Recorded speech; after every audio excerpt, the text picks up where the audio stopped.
യേശുവേ നന്ദി, യേശുവേ സ്തോത്രം. എൻ്റെ പേര് റോസൻ. ഞാൻ ചാലക്കുടിയിൽ നിന്നാണ് വരുന്നത്. ഞാനൊരു ഡോക്ടറാണ്, ഗൈനക്കോളജിസ്റ്റും കൂടിയാണ്. 2019 മാർച്ചിലാണ് ഞാൻ ആദ്യമായിട്ട് ഉടമ്പടി എടുത്തത്. അന്ന് എൻ്റെ ഞാൻ എന്തിനാണ് വന്നതെന്ന് വെച്ച് കഴിഞ്ഞാൽ, എനിക്ക് ആദ്യത്തെ മകനുണ്ടാവാൻ ഒത്തിരി ട്രീറ്റ്മെൻറ്റൊക്കെ വേണ്ടി വന്നിരുന്നു. അത് കഴിഞ്ഞിട്ടാണ് 6 വർഷങ്ങൾക്ക് ശേഷമാണ് എനിക്ക് ആദ്യത്തെ മോനുണ്ടായത്. അത് കഴിഞ്ഞ് ഞാൻ ഇവിടെ വന്ന് ഉടമ്പടി എടുത്ത് പ്രാർത്ഥിച്ചു. 2 പ്രാവശ്യം പുതുക്കി. ഞാൻ ഗർഭിണിയായി. പക്ഷേ ഒക്ടോബറിൽ എനിക്ക് അബോർഷനായി. അപ്പം ഞാൻ വിചാരിച്ചു, മാതാവ് എന്നെ പരീക്ഷിക്കുന്നതായിരിക്കും, എനിക്ക് എന്തെങ്കിലും ഒരു കുഞ്ഞിനെ മാതാവ് തരാതിരിക്കില്ല എന്ന്.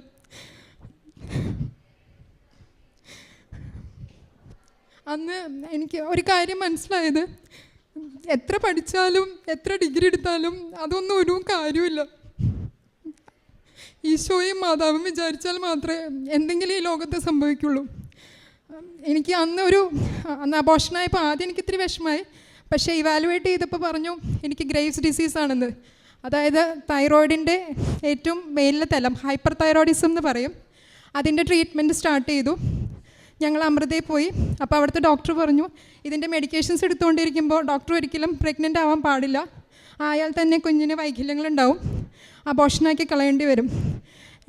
അപ്പോൾ പിന്നെ എൻ്റെ അടുത്ത് പറഞ്ഞു, റേഡിയോ ആക്റ്റീവ് അയഡിൻ എടുക്കാം, അതെടുത്തു കഴിഞ്ഞാൽ 1 വർഷം കഴിഞ്ഞേ പ്രഗ്നൻസി പ്ലാൻ ചെയ്യാൻ പാടുള്ളൂ എന്ന്.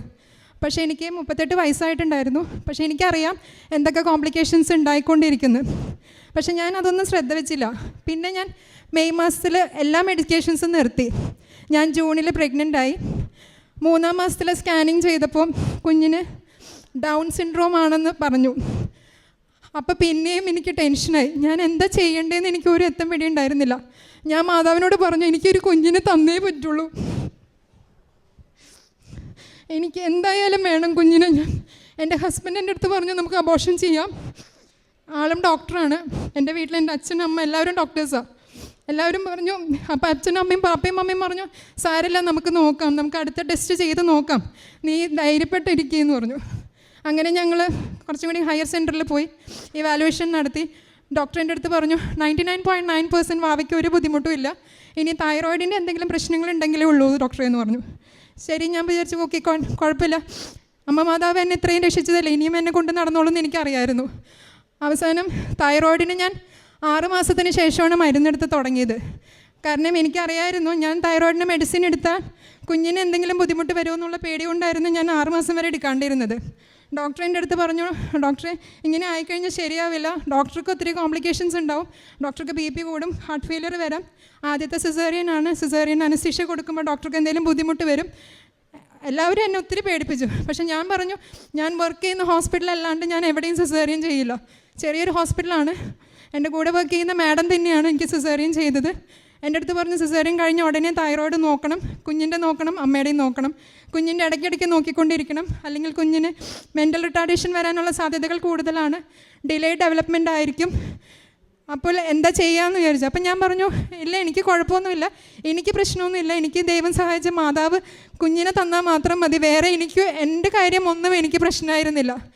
ഞാൻ കരഞ്ഞ് പ്രാർത്ഥിച്ചുകൊണ്ടിരിക്കുകയായിരുന്നു, ദിവസവും കൊന്തെത്തിച്ചുകൊണ്ടിരിക്കും. തിരക്കുണ്ടോ? ഞാൻ 38 ആഴ്ച വരെ എനിക്ക് ഒരു BP ഷുഗറോ ഒന്നും ഉണ്ടായില്ല. 38 വീക്സ് എൻ്റെ സിസേറിയൻ ഡേ വരെ രാവിലെ വരെ ഞാൻ റൗണ്ട്സ് എടുത്തിട്ടാണ് ഞാൻ സിസേറിയന് കയറിയത്. സിസേറിയൻ കയറി വാവ പുറത്തായപ്പോൾ തന്നെ എല്ലാവരും പറഞ്ഞു, കുഴപ്പമില്ല, വാവ നല്ല കരച്ചിലുണ്ട്, ടെൻഷൻ അടിക്കണ്ട. ആദ്യത്തെ തൈറോയ്ഡ് ലെവൽ വന്നു, നോർമൽ. പിന്നെ 5 ദിവസം കഴിഞ്ഞ് 2ാമത് നോക്കി, അതും നോർമൽ. പിന്നെ അത് കഴിഞ്ഞ ആഴ്ചയിൽ 2 ആഴ്ച കൂടുമ്പോൾ ടെസ്റ്റ് ചെയ്തുകൊണ്ടിരുന്നു. 3 മാസം വരെ ഇവനെ ഞാൻ നോക്കി, എല്ലാം നോർമലായിരുന്നു. അമ്മ മാതാവ് എനിക്ക് ഇത്രയും വലിയ സഹായം ചെയ്തു തന്നതിന് എനിക്ക് പറയാൻ വാക്കുകളില്ല, എങ്ങനെയാണ് ഞാൻ പറയേണ്ടതെന്ന് എനിക്കറിയില്ല. അത് കഴിഞ്ഞ് എനിക്ക് നേരത്തെ വരാൻ പറ്റിയില്ല, കോവിഡ് പ്രശ്നങ്ങൾ കാരണം കുഞ്ഞിനെയും കൊണ്ട് വരാൻ പറ്റിയില്ല. ഇവൻ്റെ ഫസ്റ്റ് ബർത്ത്ഡേ ആയിരുന്നു February 14th. അന്ന് ഞങ്ങൾ അതിന് 1 ആഴ്ച മുമ്പ് ഇവിടെ വന്നിരുന്നു. പക്ഷേ ചില പ്രശ്നങ്ങൾ ഞങ്ങൾക്ക് അപ്പോൾ എടുക്കാൻ പറ്റിയില്ല, കാരണം ഇവന് കോവിഡ് വന്നിട്ട് 2 ആഴ്ച കഴിഞ്ഞിട്ടേ ഉണ്ടായിരുന്നുള്ളൂ. അപ്പോൾ ചെറിയ ഫിറ്റ്സ് വന്നായിരുന്നു, കണ്ടിന്യൂസ് ഫീവർ ആയിരുന്നു, ദേഹമാകെ തടിച്ച് പൊന്തിയിട്ടുണ്ടായിരുന്നു.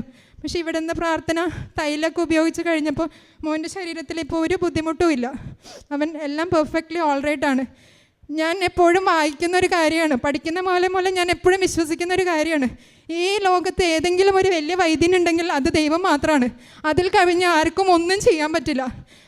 ഒരു സിസേറിയൻ ചെയ്യുമ്പോഴോ എന്ത് സർജറി ചെയ്യുമ്പോഴാണെങ്കിലും ഞങ്ങൾ ഡോക്ടർമാർ പ്രാർത്ഥിക്കാതെ ഇൻസിഷൻ ഇടില്ല. അതേപോലെ തന്നെ ഇപ്പോൾ ഞാൻ വിശ്വാസപ്രമാണം പ്രത്യക്ഷീകരണ പ്രാർത്ഥനയും ചെയ്യാണ്ട് ഞാൻ ഒരു സിസേറിയനും മുന്നോട്ട് പോകാറില്ല. അമ്മ മാതാവ് എൻ്റെ കൈ പിടിച്ച് നടത്തുന്നുള്ള വിശ്വാസവും എൻ്റെ പേഷ്യൻസിന് ഒരു അപകടം വരുന്നുള്ള വിശ്വാസത്തിലാണ് ഞാൻ മുന്നോട്ട് പോയിക്കൊണ്ടിരിക്കുന്നത്. ഈ അമ്മ മാതാവ് തന്ന എല്ലാ അനുഗ്രഹങ്ങൾക്കും നന്ദി. പിന്നെ എൻ്റെ ഭർത്താവിന് എപ്പോഴും ഭയങ്കര ദേഷ്യമാണ്, റെസ്പോൺസിബിലിറ്റീസ്. ആൾ ഡോക്ടറാണ്, പക്ഷേ ഉത്തരവാദിത്തം എന്ന് പറഞ്ഞ ഒന്നുമില്ല.